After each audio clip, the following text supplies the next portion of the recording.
Have you ever wondered what the minimum effective dose or the minimum requirement is to get in the best shape of your life so that you're not spending hours in the gym, hours in the kitchen, or slaving away trying to get in peak condition? Well, in this video, I'm going to tell you exactly what you need to do in the least amount of time, so essentially the fastest way you can get in the best shape of your life. If you stick around to the end of the video, I'm going to give you the exact process, step by step, of exactly what you need to do.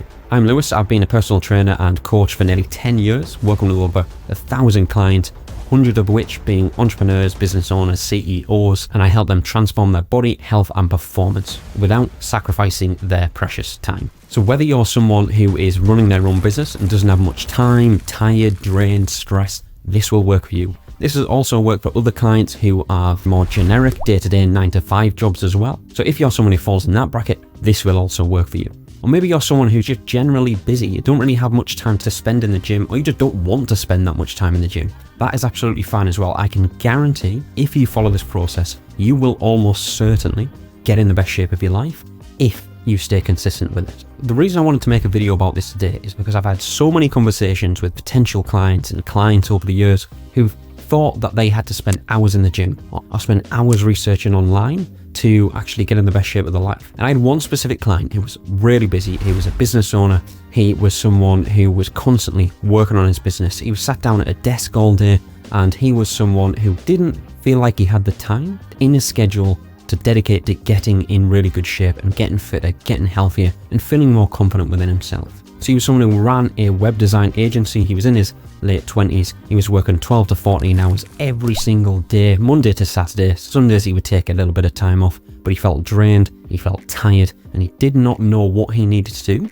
most efficiently and optimally in the gym, in the kitchen, with his sleep, with his recovery, to actually get in the best shape of his life and feel great. He looked online, watched YouTube videos, looked on Google, and he tried to find the best routine which would work for him. And what he told me he was doing when he first came to me was that he was spending 6 days in the gym, around 90-minute sessions. And as you can imagine, 90-minute sessions 6 times a week was taking up a lot of time. He would actually leave the gym feeling drained, feeling tired, which was having an effect on his business and having an effect on his energy levels as well, which obviously isn't ideal if you're someone who wants to actually grow in the business life, personal life, but also enjoy what you're doing in the gym and then get in the best shape of your life. And he did this because what he found online was the information he was being fed. He thought that he had to spend hours in the gym every week and every single day to gain muscle, to gain strength, and to get leaner and see his abs. He thought that what he was doing in the gym was the only way he was able to do that. And he said he'd been doing this for around 12 to 16 weeks, which is normally a good time for him to be able to see results.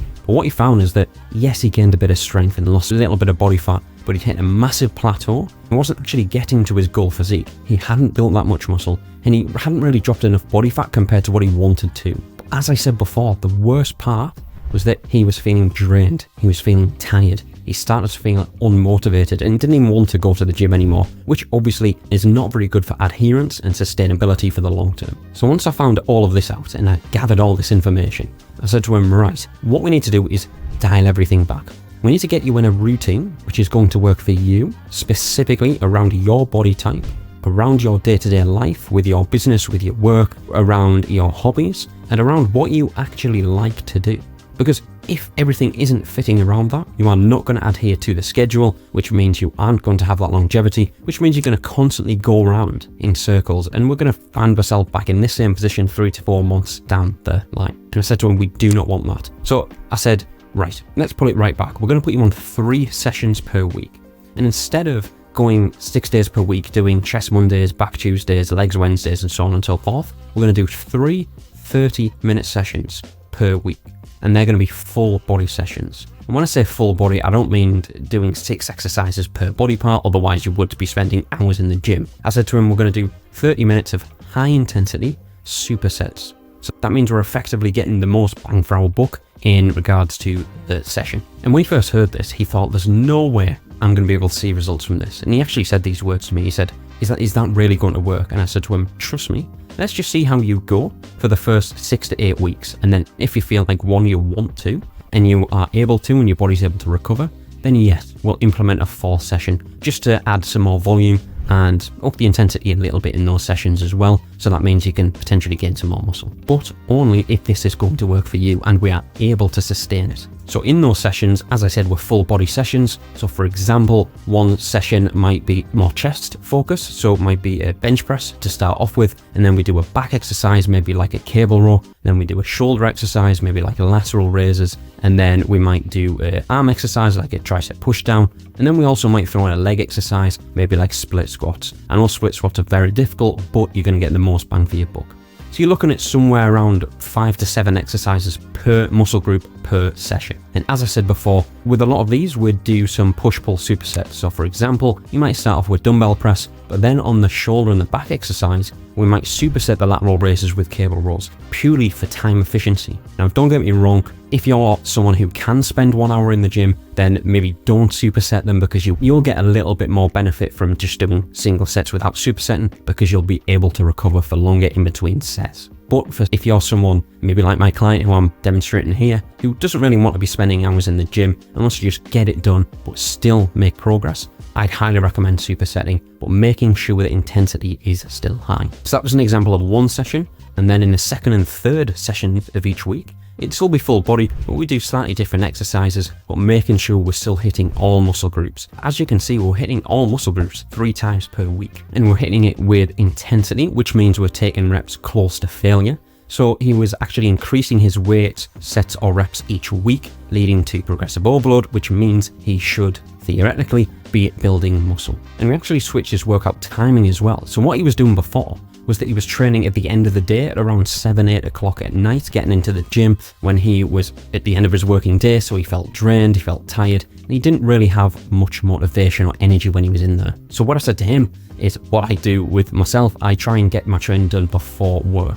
So we said, right, let's just get you in the gym early morning, say 6:30, 7 a.m. Obviously, it might be tough at first, but I can guarantee that if we just get it done, you don't need to think about it for the rest of the day, and it'll actually help wake you up for what you are doing at work as well. So it was hard for him at first. He did find it a little bit difficult waking up in the mornings and just getting it done. What we found is that he actually loved it. He much preferred training in the mornings as opposed to leaving it all the way to the end of the day. And what we found, as the weeks went on, he felt more energized at work. He started to see progress in the gym, and most importantly, he could actually recover between sessions, because when he was training 6 times per week, 1.5 hour to 2 hour sessions every day, he was feeling tired, he was feeling sore, and it was actually the detriment to his results. But because we notched it down to just 3 sessions per week, 30 minutes in the gym or 40 minutes sometimes, he was able to recover, he wasn't as sore, and he was able to actually grow, providing we had the nutrition and the sleep on point as well. And that is a totally separate video, which I will delve into as well. But to touch on it a little bit, we completely scaled back his nutrition as well. We didn't make it too complicated. We tracked his calories in the first few weeks to see how many calories he was actually consuming at first. So then we could get a good grip on what he needed to do, what we needed to implement, making sure that it was working for him, around the foods he enjoyed, and wasn't too restrictive. And most importantly, didn't take up too much time. In terms of his sleep, we really dialed this in. We made sure that he was getting 7 to 8 hours sleep every single night, and we followed a simple process to actually nail that in. To actually make sure it was something which was sustainable, and we could actually get those 7 to 8 hours every single night. So the first step in a sleep routine to optimize your chances of getting the 7 to 8 hours is to have your last meal at least 2.5 to 3 hours before bed, so that your body can digest the food. The second step is to make sure that you're not doing anything work related 2 hours before. So that's the second step. Third step is to turn off all bright lights. I'm looking up here because I've got a bright light. Make sure you turn all of those off so it's nice and dark. You can start to actually wind down, not just mentally, but physically as well. The next step is to make sure that you are in bed at least an hour before that you want to try and get to sleep. So you've got no bright lights on, you're not doing anything work related, and ideally you're not looking at screens as well. So that's the next step. But the only screen you should be looking at if you're in bed within the half an hour window of wanting to get to sleep is maybe a Kindle. That's what I do. It's made a massive difference to how it's helping me wind down before trying to get to sleep. I'm not staring at my phone, I'm not thinking about work. I'm actually focusing on something completely different, especially if it's a fictional book as well. So that's the simple sleep process I follow with all my clients. And with this client example I was just talking about before, we did it with him as well. So by the end of 3 months, 12 to 13 weeks, he was able to gain a load more muscle. He had gained a load more strength on main movements such as bench press, his squats and his deadlifts. He actually got to the point where he could run a really fast half marathon as well. Because he felt fitter than ever, he could actually start to see his abs as well. and that was massive, all off just 3 workout sessions per week. Don't get me wrong, we did up that to 4 as I mentioned before, but it goes to show the power of just scaling everything back, but doing something which is going to fit into your schedule and something which you can actually sustain for the long term. So if you're someone who's feeling drained, feeling unmotivated, or feeling tired, or feel like you're spending too long in the gym, I'd highly recommend scaling everything back, dropping it down to 3 to 4 days per week, 30 to 40 minute sessions, full body sessions, and it will make the world of difference. Obviously, you need to make sure that you are applying progressive overload, you're training with intensity, and your recovery, nutrition, and lifestyle is on point. If you want a quick analysis of your body health and performance to analyze exactly which problem areas you have, go to the link in the description. I've got a completely free quiz in there. You can answer those questions and you'll get a full breakdown, a full analysis of your current body health and performance so that you know which areas you need to improve.